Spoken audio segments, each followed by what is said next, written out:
जीतने वाले कोई अलग काम नहीं करते, वे हर काम अलग ढंग से करते हैं। ये लाइन है एक famous Indian writer mister Shiv Khera ji की। शिव खेड़ा जी 16 बुक्स के राइटर हैं और इन्हीं में से एक book you can win international best selling book है और इस बुक की 32 लाख से भी ज्यादा कॉपी बिक चुकी है। दोस्तों, यू कैन विन एक ऐसी गाइड बुक है जो आपको सपने दिखाने से लेकर सपने सच करने तक का रास्ता बताती है और यकीन मानिएगा इस बुक में ऐसी ऐसी बातें हैं जो आपके पूरे के पूरे नजरिए को बदल सकती है। तो आज हम बात करेंगे उन 4 स्टेप के बारे में जो आपको किसी भी सपने और गोल्स को पूरे करने के लिए चाहिए ही चाहिए और 4 वो स्टेप जो आपको अभी इसी वक्त छोड़ देने चाहिए। बाकी मैं लेकर के चलता हूं नंबर 1 स्टेप की ओर।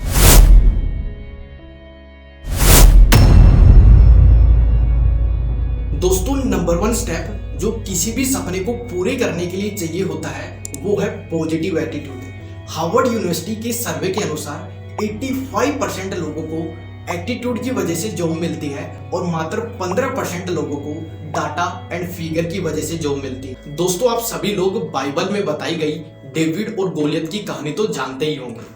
गोलियत एक राक्षस था और उसने हर आदमी के दिल में अपना खौफ बिठा रखा था। एक दिन 17 साल का एक भेड़ चराने वाला लड़का अपने भाइयों से मिलने के लिए आया। उसने पूछा कि तुम लोग इस राक्षस से लड़ते क्यों नहीं? उन्होंने जवाब दिया कि तुमने देखा नहीं कि वह इतना बड़ा है कि उसे मारा ही नहीं जा सकता। इस पर डेविड ने कहा कि बात यह नहीं है कि उसे मारा नहीं जा सकता, बल्कि हकीकत तो ये है कि उस पर लगाया गया एक भी निशाना चूक ही नहीं सकता। इसके बाद क्या हुआ वो हम सबको मालूम भी है। डेविड ने उसी राक्षस को सिर्फ और सिर्फ गुलेल से मार डाला। राक्षस वही था लेकिन डेविड का नजरिया अलग। दोस्तों, जैसे ही हमारा एटीट्यूड बदलता है तो हमारा एक्शन प्लान और काम करने की क्षमता दोनों बदल जाते हैं और ऐसा कहा भी जाता है कि पॉजिटिव सोच वाले आदमी के लिए एटीट्यूड कामयाबी की सीढ़ी बन जाती है और नेगेटिव सोच वाले आदमी के लिए एटीट्यूड कामयाबी की बाधा बन जाती है। अब बात करते हैं नंबर 2 स्टेप के बारे में और वो है टेक रिस्पॉन्सिबिलिटी, यानी कि जिम्मेदारी लेना। रिस्पॉन्सिबिलिटी एक ऐसी चीज है जो दी नहीं जाती बल्कि ली जाती है और ऐसा कहा जाता है कि रिस्पॉन्सिबिलिटी उस व्यक्ति की तरफ खींची चली आती है जो व्यक्ति इन्हें अपने कंधे पे उठा सकता है। एक बार एक कंपनी घाटे में जा रही थी। उस टाइम ना ही कंपनी की ग्रोथ हो रही थी और ना ही कंपनी के एम्प्लॉय की। एक दिन कंपनी के मालिक को एक विचार आया और उसने अगले दिन कंपनी के गेट पर एक नोटिस लगाया जिस पर लिखा था कि कल रात हमारे एक कर्मचारी की मौत हो गई है और जिसकी वजह से हमारी और हमारी कंपनी की ग्रोथ अटकी हुई है। तो इसलिए आज शाम 7 बजे हम शोक के लिए हॉल में मिलेंगे। जिसे देखकर कुछ कर्मचारी खुश हो गए और कुछ कर्मचारी दुखी हो गए। कुछ कर्मचारी खुश इसलिए हो गए क्योंकि जिसकी वजह से ग्रोथ अटकी हुई थी वो अब इस दुनिया में नहीं रहा और कुछ कर्मचारी दुखी इसलिए हो गए क्योंकि जिस कंपनी में हम काम कर रहे हैं उसी कंपनी का एक कर्मचारी अब हमारे बीच नहीं रहा। सभी लोग हॉल में जाते हैं और वहां एक मिरर रखा होता है। सभी लोग मिरर को देखते हैं और मायूस हो जाते हैं। वो समझ जाते हैं कि वो कर्मचारी कोई और नहीं बल्कि मैं ही हूँ। देखो दोस्तों, कामयाब लोग जिम्मेदारी को कबूल करते हैं और अपनी तकदीर खुद लिखते हैं, जबकि नाकामयाब लोग जिम्मेदारी से दूर भागते हैं और अति होने पर वो अपनी कंपनी को, अपने बॉस को, इवन अपने माँ बाप को दोष देते फिरते। अब बात करते हैं नेक्स्ट स्टेप के बारे में और वो है डिसिप्लिन, यानी कि अनुशासन। दोस्तों, क्या कभी आपने सोचा है कि कुछ लोग अपने गोल्स तक क्यों नहीं पहुंच पाते हैं? क्यों उन्हें बार बार हार का सामना करना पड़ता है, जबकि कुछ लोगों को लगातार सफलताएं मिलती जाती है? क्योंकि ऐसा केवल अनुशासन की कमी के कारण ही होता है।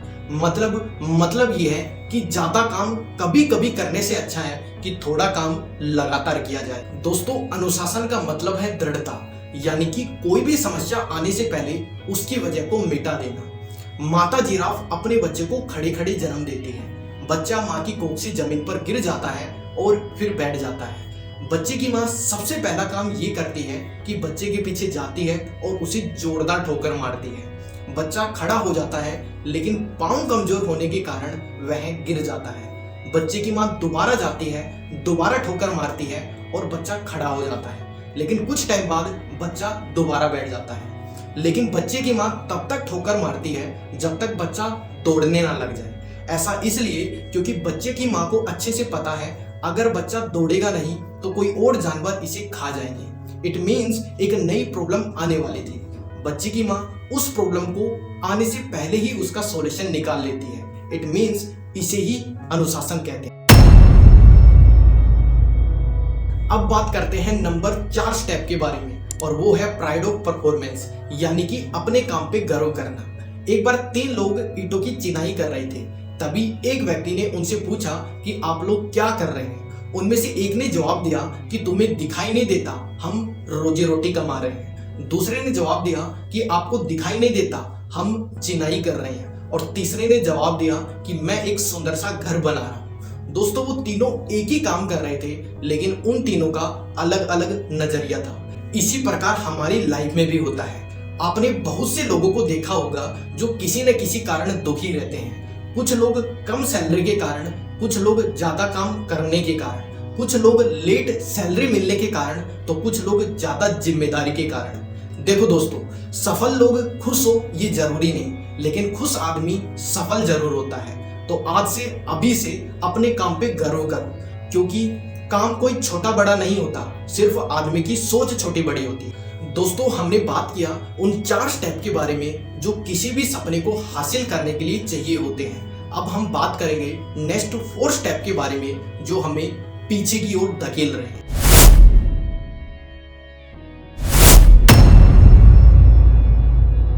दोस्तों, नंबर 1 स्टेप जो हमें जाने अनजाने में पीछे धकेल रहा है, और वो है अनविलिंगनेस टू द रिस्क, यानी कि खतरे उठाने से बचना। एक बार किसी आदमी ने एक किसान से पूछा कि क्या आपने गेहूं की फसल बोई है?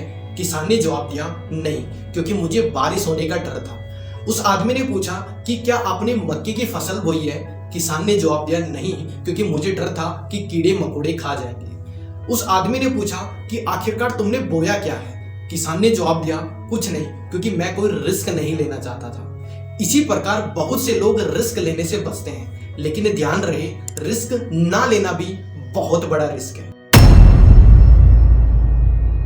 सेकंड पॉइंट जो हमें लाइफ में पीछे धकेल रहा है, और वो है लैक ऑफ प्रायोरिटी, यानी कि प्राथमिकता तय न करना।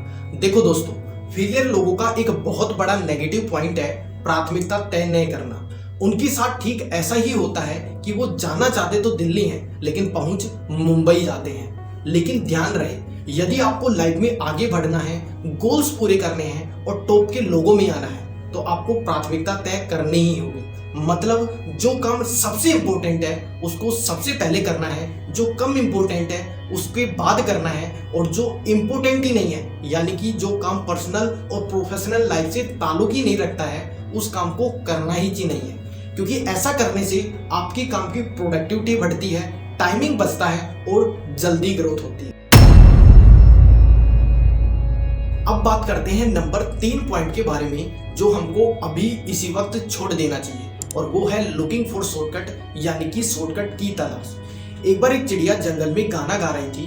तभी एक किसान कीड़ों से भरी टोकरी वहां से लेकर जा रहा था। चिड़िया ने उससे पूछा कि तुम्हारी टोकरी में क्या है और तुम कहाँ जा रहे हो? किसान ने जवाब दिया कि मेरी टोकरी में कीड़े हैं और वह बाजार से उन कीड़ों के बदले पंख खरीदने जा रहा है। चिड़िया ने जवाब दिया कि पंख तो मेरे पास भी है, क्यों न आप और मैं पंख की लेन देन कर ले। किसान चिड़िया की बात से सहमत हो गया और किसान ने अपने सारे कीड़े चिड़िया को दे दिए और बदले में चिड़िया ने अपना एक पंख तोड़ के दे दिया। यही सिलसिला रोज चलता रहा। एक दिन ऐसा भी आया जब चिड़िया के पास देने के लिए एक पंख भी नहीं था। वह ना तो उड़ सकती थी, ना ही गा सकती थी और ना ही भोजन की तलाश कर सकती थी। और फिर कुछ दिनों के बाद भूख से तड़पकर वह मर गई। दोस्तों, सीखने की बात यह है यहाँ पे कि आसान रास्ते का एंड रिजल्ट हमेशा खराब होता है। इसलिए हमें आसान रास्ते नहीं, सही रास्ते चुनने चाहिए। और ऐसा कहा भी जाता है कि आसान रास्ते कभी सही नहीं होते और सही रास्ते कभी आसान नहीं होते। 4th पॉइंट और लास्ट पॉइंट वो है not learning from past mistake, यानी कि पिछली गलती से न सीखना। दोस्तों, एक बहुत पुरानी कहावत है कि गलती करना कोई गलती नहीं है, लेकिन एक ही गलती को बार बार दोहराना ये बहुत बड़ी गलती है। ठीक इसी प्रकार बहुत से व्यक्ति काम तो करते हैं गलती भी करते हैं लेकिन अपनी गलती से सीखते नहीं हैं। और गलती से न सीखने का मतलब है कि हम जहाँ से शुरुआत करते हैं घूम फिर के वहीं आ जाते हैं। इसलिए हमको अपनी गलती से सीखना चाहिए। और ऐसा कहा भी जाता है कि एक समझदार व्यक्ति गलती करके सीखता है, लेकिन एक बुद्धिमान व्यक्ति दूसरों की गलती से सीखता है। दोस्तों, आज की इस वीडियोज में हमने बात किया 4 स्टेप डूज की और 4 पॉइंट्स डोंट्स की। आशा करता हूँ ये वीडियो आपको पसंद आया होगा। अगर पसंद आया है तो लाइक कर दें, शेयर कर दें और कमेंट्स में टाइप करके बताइएगा कि वीडियो कैसा लगा। अगर चैनल पर नए हैं तो चैनल को सब्सक्राइब कर दीजिएगा, नोटिफिकेशन बेल को ऑन कर लीजिएगा ताकि अगली वीडियो का नोटिफिकेशन आप तक पहुंच सके।